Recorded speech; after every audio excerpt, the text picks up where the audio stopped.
Hey guys, Kev here, and I have a open tag video to do for you. So this is going to be 10 sentimental knives. So these can be any knives in your collection that have some kind of sentimental value to you. I'm going to tell you the stories behind all of them. Some of them are a little brief, some of them are going to be a little longer, etc. But I think it's cool to remember the knives that have a story, right? These aren't my top 10 knives. These aren't my favorite knives. Honestly, half of these sit in a zipper case under my desk that I never touch because I just don't carry them for one reason or another. Whether it's I don't want to mess them up, I just don't carry them because it's not a knife I want to carry, but I want to keep it because it's important to me, right?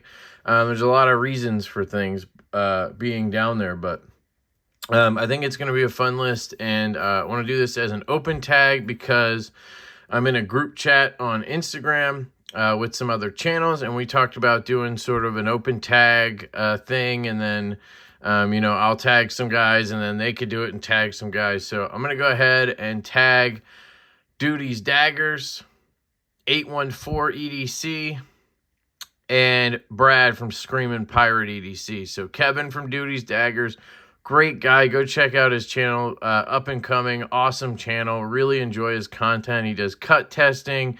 He does truck videos. He does desktop videos. He kind of covers the gamut. He even tattoos himself live for you guys. So go check out Duty's Daggers. I'll link him down below. Alex from 814 EDC, you guys all know. I've talked about him in the past. Good dude. And just, laid back. Good content, just enjoying his knives, and go check out Alex. And then Brad from Screamin' Pirate EDC, some great photography work, video editing, he's got a really cool setup, and he's got some really high-end taste in knives, so go check him out as well. All of those guys are linked down below. So I want to see what you guys have for sentimental knives, and I'd love for you to each tag 3 guys as well. 3, not 2, Kev, 3. So first, let me do a little ad. So this is going to be weird, but I just got this today, so I wanted to show it. No, it's not a knockoff AirPods. This is actually a cleaning kit. So I got this because my phone was acting up. The charging port wasn't working properly all the time. So it would work sometimes, but not all the time. So I was like, maybe it's just dirty or something. So I ordered this cleaning kit. I got this on Amazon. I think it was like 16 bucks. I will link it down below so you can pick one of these up if you want. I might link a couple options if you want something else. I just thought it looked cool because it was like a giant AirPods case. And it pops open and you have different cleaners in here. So you have this guy. It's like a little silicone hook thing so you can get into the port. And then let me actually grab something for you. I'll try to make this brief, but I wanted to show this off. So you just kind of go in and you can, hook out lint and stuff like that without damaging anything, right? So you have that one. And then you have this one, which is like a little brush kind of bottle cleaner thing that you can also get in there and kind of brush away stuff, clean stuff out if you have lint in there, that kind of thing.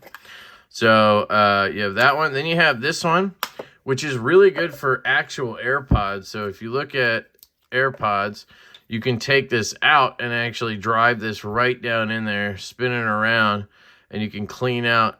Look at that. It's disgusting, right? Clean out your actual little AirPods case. I used this on my other, I have like 4 AirPods, but basically this thing will get all around everywhere. I have never gotten my AirPods cases like fully clean. I've tried everything.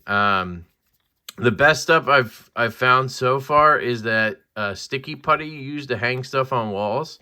You can kind of pop it in here and rip it out, and it'll clean a bunch of stuff. But this does an absolutely fantastic job cleaning up your AirPods case. So just wanted to, oh, I think that's actually a scratch. Yeah. All right. Anyway, you get the point on that one. So I would, clean. It's very soft brush. Pop that in there. Then this one is a little needle-like hook thing. And then there's like a very kind of fine but tough brush there. So again, you can get in to get anything that you see there. You can kind of pop out, and then you obviously have this brush for whatever. And then these last two are awesome. So this one is shaped like a USB-C. So essentially, you can either take a USB-C and clean the connection, by driving this in. So you kind of just push it in like you're plugging it in, and then pull it out. And it does kind of come off sometimes, but it'll kind of wrap around there and clean those connections off for you. Let me put this one back in there. And then on the other end of things, you can take it and plug it in to something and then pull it out, and it'll kind of clean stuff. I already cleaned this one, but I got like black stuff coming out of there. It was kind of gross. And it'll clean out that way. And then this one's for iPhone. So this one will do lightning cable. And then you have a little SIM card guy right here. So if you wanted to grab out a SIM card or something like that, you have that tool built in as well. So I think this is pretty cool overall. And it all fits in here like a little AirPods. So, and it comes with alcohol to clean your screens and a cloth. So I'll link that down below. I know a lot of you probably don't care, but I thought it was really cool. So I wanted to show it off. I didn't want to do a full video on it. You know what I mean? All right, now that the ad's over, let's get into it. So I'm just going to go down the line. The first two, so I actually have 11 knives, but it's 10 total sentimental things, I guess. I don't know. These two are related to Colin, my business partner on Divo knives. So I have two knives here that have sentimental value in terms of Colin. So this one is the Kubi Royal, the KU321. This one I bought, but originally Colin sent me his to review. It was kind of like his production sample from Kubi. Somehow we got talking after I reviewed the TS319 he designed, and he's like, yo dude, I actually just got in this sample from Kubi of my next knife. Do you want to check it out? And he sent me that, and I immediately bought this after I got his because I loved it so much. And that interaction is what sparked Divo knives. So if we had not somehow connected up about me reviewing this knife, there would be no Divo knives. So it really means a lot to me. Colin is an absolutely great dude. He's a great business partner, and I would call him a friend. And it's been an absolute pleasure getting to know him, working with him. Honestly, couldn't ask for a better business partner or person all around. So really love the Kubi Royal. And then along with that is the Spyderco Native 5 in fluted carbon fiber with S90V. This one has been reground by the person I can never remember, DCC. It is absolutely wicked thin and sharp as hell. And it is tuned to perfection. I mean, look at that. Just drops. Feels fantastic in the hand. I did swap the clip out. It came with a MXG gear clip, but the color they use is weird. So I got this Lynch clip that matches the hardware better. But this was a gift from Colin for my birthday last year, which was really freaking cool of him. And I really appreciated it. And it's honestly the best lockback knife ever. It's, really the only lockback knife that I, really like. Actually, he came out with one, the Tonic right here. That's really good, honestly. And it's on bearings and you can flick it. It's a really cool design. Love this. But there's something about the Native 5 that just, I don't know. It's just, it's legendary at this point. I think it's Colin's favorite knife too. So that makes it even cooler that, he gave me one and it's really pimped out. Just, I don't know. It just means a lot to me that he gifted this to me. So the first two are sentimental in the sense that Colin was involved. So love you, buddy. All right. So we got those. The next one is another buddy. So this is the Ferrum Forge Knife Works, right? Ferrum Forge Knife Works. This is the Stinger, and this has scales on it from Cerberus, has skiff bearings in it. It's been modified by BJ Hill of Hilltop Knives and Gear. I've tuned the lock bar. I mean, this thing has had a shit ton of work done to it. It is dead centered, detents on point, drops. I mean, it's got great action. It came out fantastic. Now, this started off as a gift from Jake over at Bearded Gear. So, it was a random thing. It was like 2021, I think, Valentine's Day. And I bought him I sent him this driver set because I just wanted him to try like a nice driver. And I needed an excuse, so it was like Valentine's Day, and I was joking around. I sent it to him. And, of course, being Jake, he had to just return the favor. So he sent me this. And I got the scales for it. Kind of, you know, the detent on it sucked. That was the problem. It's a, you know, we-made knife. The detent sucked. It was too light. So what I did was I sent it to BJ Hill, and I was like, dude, could you chop that flipper tab off and make it a, you know, a flick only knife? Because then the detent would be, you know, pretty good. We could tighten it up a little bit, make it a flick only, and it would be, you know, money. And that's what he did. And I got this back actually at Blade Show 2021 from BJ. So I met him in person and then picked up my knife basically. So it just has been touched by a lot of cool people in the community. It's just a fun project. I never carry it. It sits in that case I was telling you about under my desk. But it's, you know, it's a really good knife. It's Nitro V. One of the problems with it, though, is it's rusted like 5 times. And I just have to always clean it off with flits and whatever. So I just ended up putting some knife shield on it, and I put it away in that zipper case, and it hasn't had issues since. So, yeah, it's a really cool knife. I think they should have always done this knife with no flipper. It's just really nice without the flipper. It's comfortable in hand. You know, the action's really good. It's a liner lock. They did a frame lock version of this, which was cool, but it just didn't work for lefties. You know, this is a killer design. I really love the Ferrum Forge Stinger. So, yeah, I think it was Jake's budget knife of the year for 2020. And that was one of the reasons he got one for me, because I hadn't tried it yet. And he wanted me to try it. So, I don't know. It just has some sentimentality to it. I love Jake. And, yeah, I just like the story. So, there you go. That's number 9. They're not in order, but whatever. This one is, this one's awesome. So this is an Asher knife. This is the Asher Knives Spiro. This is the OG of OGs right here. So this is the first prototype, right? Or, you know, design prototype. I don't think it's the first prototype. You get what I'm saying? There's probably like 5 of these or something. I don't know. Anyway, this is the first prototype of the Spiro design. So you guys may know the Spiro. Now the latest one is this one with studs and a frame lock with this awesome pivot collar done by Kunwu. It's got the Fuller, just a really sweet ass knife. Look at that clip, like just totally dialed this bitch in.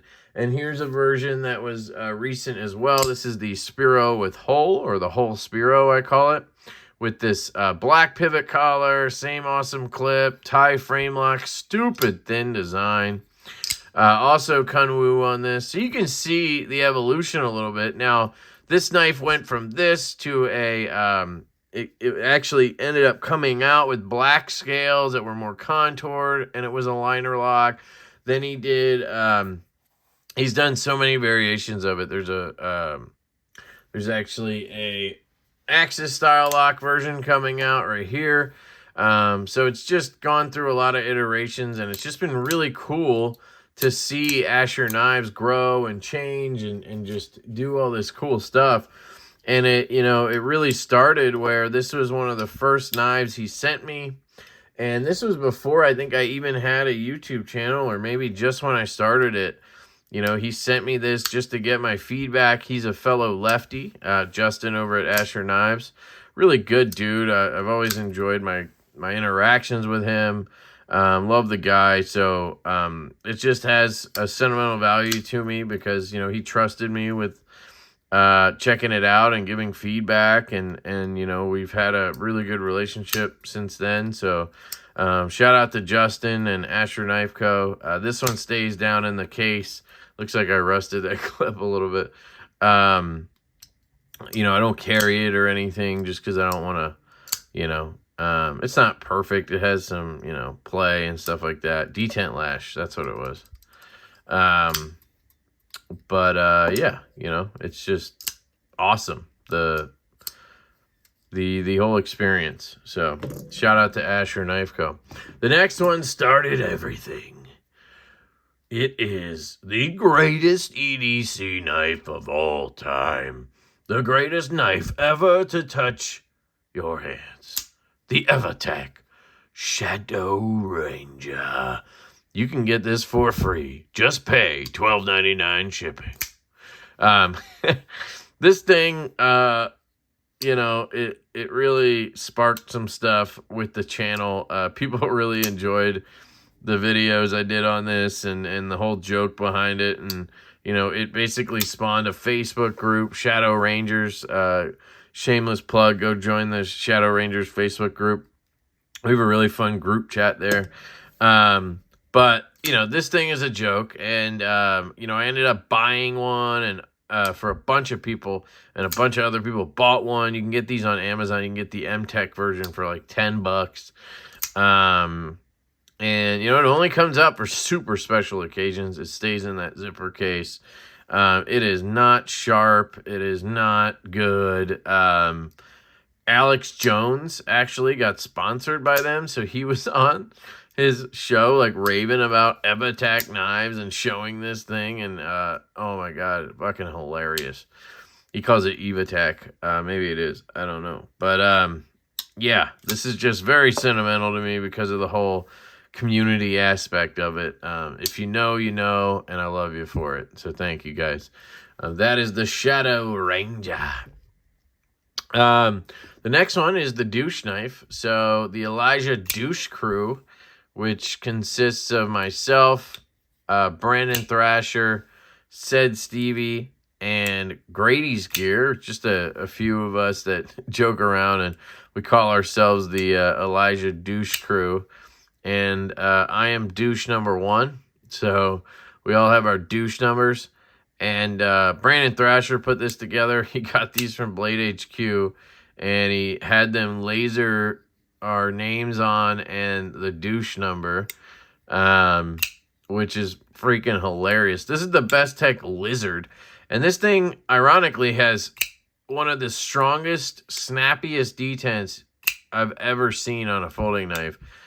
Like, oh, man, it's really good with the flipper. But if you try to use that hole, so she said, I mean, it's sometimes next to impossible. Not next to impossible, but it wants to rip your damn finger off when you go to flick this pup. You got to push it instead of flick it because you'll just rip skin if you try to flick it. So that's the Best Tech Lizard. It's actually super comfortable in the hand. But this is the douche knife, and it's just special because it's the douche knife. I mean, I don't really know what else to say. It's ugly as fuck. It's not a knife I want for any reason, but I love it, you know, because of the sentimentality. It's actually a good cutter and all that kind of stuff, though, to be honest. But there's the douche knife. Shout out to the douche crew. The next one here is special because it was gifted to me by a friend and really good part of the community. Big influence in the community now is Ben from Jack Wolf Knives. This is the Jack Wolf Knives Little Bro. So the story here is the Little Bro came out just about a year ago. It was like May of 2022. And when it came out, people who got one early to review found out it had blade wrap. So some of them, I don't know if it was all of them, but they would hit the backspacer. You can see the mark down there. and it would chip the edge, right? So what did Ben do? Being the smart and good businessman he decided to recall all of them. So he pulled all the ones he could back from people who had them for marketing purposes, and he had already sent them all to dealers, including Europe. And he actually recalled all of them, and he had them remade. So they have not been re-released yet. So, you know, he took a pretty big hit with everything. I know the manufacturer, you know, obviously probably remade them for free. I don't know, you know, how deep that goes, but it's a good story because the customer service there was key. You know, he didn't try to cover it up. He didn't try to play it off. He didn't try to convince himself, because what happens a lot in those situations is the person tries to convince themselves it's not a problem because it's gonna fuck them. You know, they're gonna lose a lot of money, so they're like, no, that's not that big of a deal. Like, we'll be fine. A couple people might need a sharpening, you know. No, he was like, I'm not having that on my knives. And, you know, I'm pulling these back. And that's what he did. So they haven't been re-released yet. They're supposed to come out like mid this year. So in the next few months. This is the little bro.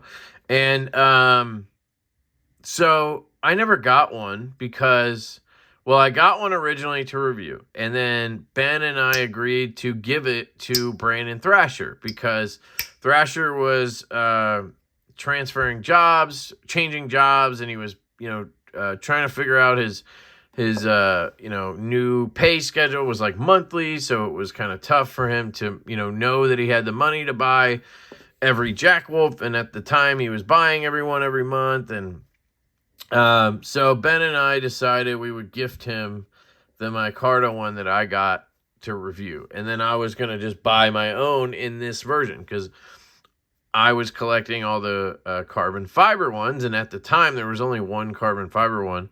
So I got a micarta one to review, gave it to Brandon Thrasher, Ben and I did, and then I was going to get this one on the drop. But then the drop never happened because of the issue, right? So we move on. They have another, 8 or 9 drops after that. I've now collected every Jack Wolf knife there is, and I needed this one to complete the collection. And I had said that in a video. I think it was the Knife of the Year video where I crowned the Venom Jack the Knife of the Year for me, and I might have mentioned that. And, a month or two ago, this shows up in the mail with a note from Ben that says, enjoy it, buddy. And he gave me this. So he had this one copper dark matter little bro sitting around. He had it sharpened by Corey Dunlap, who is an excellent professional sharpener. If you need anything sharpened, you're not a sharpener or whatever, he does kitchen knives, folding knives, all types of stuff. It's a mail-in service. Just go to his website, CoreyDunlap.com. I'll try to link it down below.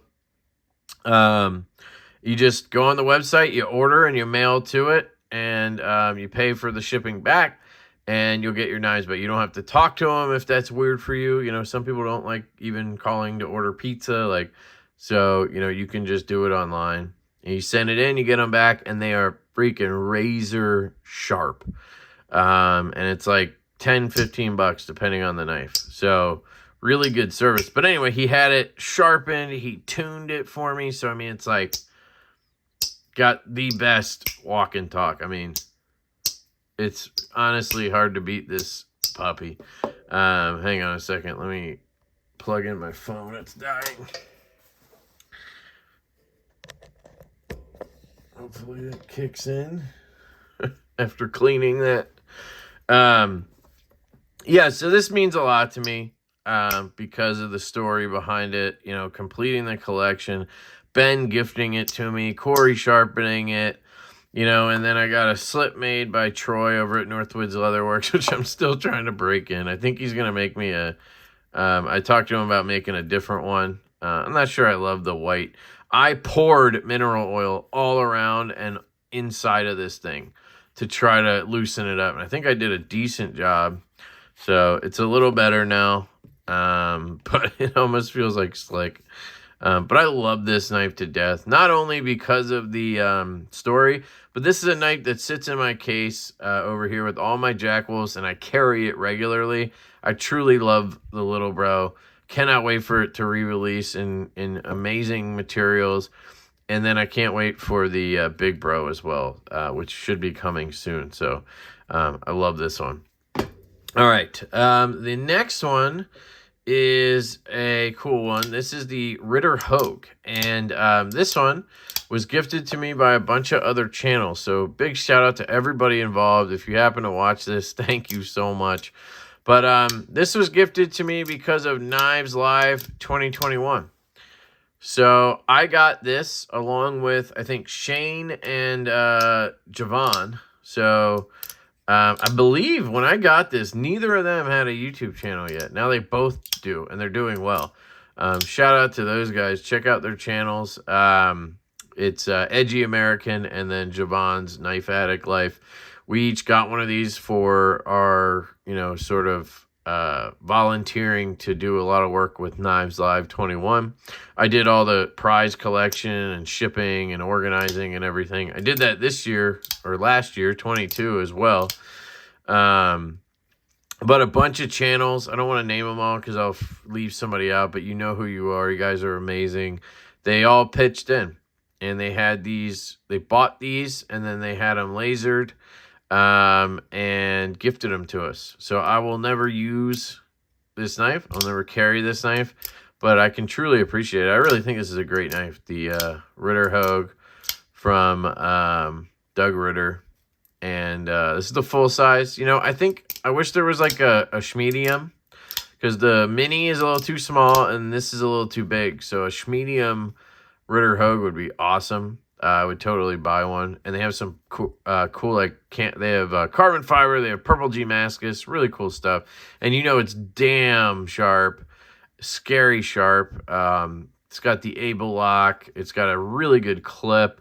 I really like this knife. I just, I'm not going to use it because it's very sentimental to me. So big shout out to all those people. Thank you so much. I love this knife. The next one is special to me. This one is from Casey over at Knives Fast. Big shout out to Casey. Check out his channel as well. But he gave me this. This is a prototype of his microburst design, and I really love this design. It just melts in your hand. I love the blade shape. You guys know I'm a sheep's foot guy. This is freaking perfect. It's got the choil, just really, really good. I think these are still up for pre-order somehow. I don't know why, this knife didn't sell out like instantly. I mean, it's freaking fantastic. And it's like $90. I don't know what you guys are all smoking, but whatever. Anyway, we kind of like swapped prototypes. It was weird. But he basically sent me this and said, I know you really liked it when you reviewed it. And in the video I had said, I would love to, just let me pay for this and keep it or whatever, because I fucking love it. And so he gave it to me. And then, he had one of my Pony Stout or our Pony Stout prototypes in at the time. And I was like, well, you know what? You keep that. So we kind of traded prototypes, but he gifted this to me, and that means a whole heck of a lot to me. Anytime somebody gives you prototypes or, something cool like that, it really resonates. And Casey's been a good friend for a long time now, and so this is special. But you guys should definitely go buy one of these microbursts. They are coming really soon, and the pre-order is still up, so highly recommend it. But yeah, that's the microburst. I put a little lynch clip on here. Fantastic knife. All right, number 9 is going to be this guy. So this guy is sentimental because my brother gave this to me as a bachelor gift. So it has my name on it, and this was for me being part of his, is it called a bachelor party? No, that's it's the groomsman. Sorry. I was one of his groomsmen. So he bought everybody a Swiss Army knife. I believe this is the Huntsman. I'm not positive. Does it say? No. Swiss made stainless. But yeah, so it's, you know, it's not the one I would buy for myself. You know, it's got the small blade and the large blade. It's got the scissors. You know, big scissors too, which is cool. It's got the corkscrew, which I hate. You know, for the longest, I had a little mini driver in there, which was cool. But I lost it, and I never carry this. It doesn't matter. It stays in that case I was telling you about. You also have the parcel hook that you can't get out. Can this move? Is that just stuck there, this thing? Like, that's dumb.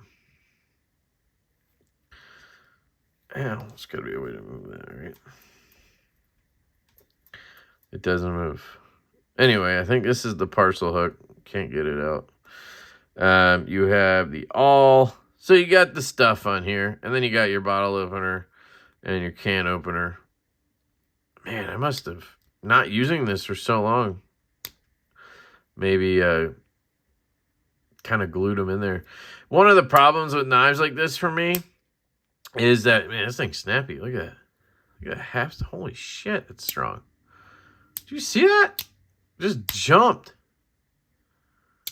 Wow, I've never had walk and talk on a sack. Holy shit. Yeah, the problem for me on these is my nails are dog shit. They're so soft and like thin for some reason because I destroy them with knives that it's so hard for me to nail nick stuff. It's just a thing for me. So anything with just nail nick, I really stay away from. But anyway, Sentimental, obviously, because it was a gift from my brother for his wedding. So now the last one. This one is from my boy in Australia, Josh Worth. So Josh is a really good dude, a really big part of the community. He's a friend. I proxy for him. And the story on this one is a good one. So this is the Booze Blades Aero Mini. And essentially what happened was he bought this off of Ray from Everyday City Carry. So this is a knife Ray owned. And I guess Ray was selling stuff because he went full time, which is awesome. Congrats to Ray. He's killing it. And so he sold this to, you know, help him fund the transition. He wasn't sure how things would go. You know what I mean? And so I got to check it out because I proxy for Josh. And when I did the video unboxing this and whatever, you know, I usually hang on to his knives for a little bit because he's ordering all this shit. And I have to wait and I pile it up and I ship him a bunch of stuff, usually. And so I had this for a little bit and I just fell in love with it. Like, even left-handed, I could easily reverse flick this. And it has like a ting to it. It's a really cool and unique knife. And we did this one, OEM this one, and they killed the D10 on this one. I mean, it's so good. And so I got it, and then I really liked it. And then he actually saw that video before I shipped it to him. And he found another one on Arizona Custom Knives, like a new one, basically. Somebody was selling on consignment, because this one was pretty beat up, like snail trails and all types of shit. And so he bought that new one, and then he gifted me this one. He's like, dude, I saw how much you liked that one, and I appreciate, you know, everything you do, proxying and whatever, so I wanted you to have it. So he gave it to me, and, you know, I was over the moon. I was super excited. You know, it's not every day you get gifted a cool knife, you know.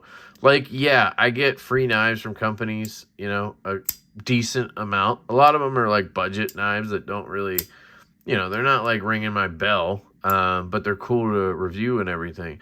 But this is special, you know what I mean? This is a really cool knife. It's sort of a rare and discontinued sort of knife, so it just meant a lot to me. And it needed an edge. It had 0 edge on it. So I kind of tuned it up, and then I sent it off to my other really good buddy, Backpack B. And I got to throw him under the bus here just a little bit. Sorry, buddy. It's the story. And I asked him to sharpen it. And when he sharpened it, he rushed it because he had it for a while. And I was like asking, like, hey, man, you know, do you have, are you done that booze? You know, are you going to send it back or whatever? I wasn't nagging him or anything. I was just asking.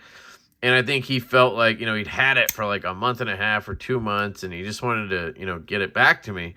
So he kind of like rushed it, and he fucked the tip up. So I got it back, and I like disassembled it, and I put skips in it, and then I looked, and I noticed the tip was sticking out of the handle. Like the tip was sticking up here because he had sharpened too much of the tip or whatever.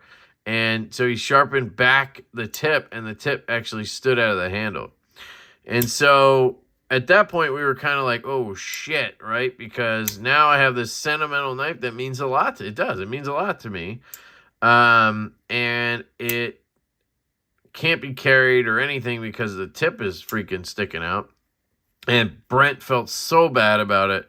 I love Brent, and I don't hold that against him in any way. So, and people make mistakes. They learn from their mistakes. So just, but we were like, shit, what are we going to do? So he's contacting Booz, trying to get a new blade or buy a new one or something to replace it for me. And what I ended up doing was, it was around the same time that I had done the pony stout with blade chops.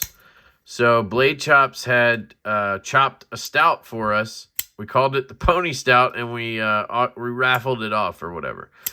And so I was like, you know what? Maybe blade chops, it's already a small knife, but maybe blade chops could, chop it.